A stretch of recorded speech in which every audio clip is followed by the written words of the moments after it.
Yun. He is now taking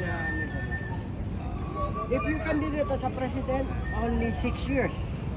After that, you cannot candidate again as a president. Except this person is more than 20 years. 20 years, sir. But after this term, they declared martial law. So he's still a president of the Republic of the Philippines. So they call it the dictator, followed by the religious, the general, the actor, the professor, the smiling face, and the terminator.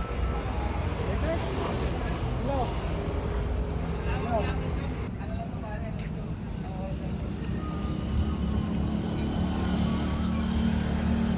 Kilala mo to, ma'am? President. Only 3 years. During that time, so they amend the law to become 6 years. So this is the president from the province of Cavite. When I was young, Cavite City? yes. No, Cavite in Metro Manila. Metro Manila. Yeah. Oh, Cavite, the Metro Manila first name. Yeah, Cavite.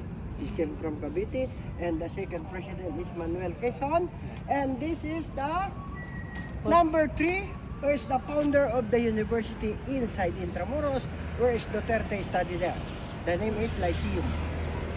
Here. From the province of Batangas. Yes, sir. Did you go there? No, I didn't go First here. time you here? First time I heard. Oh, thank you for visiting Philippines.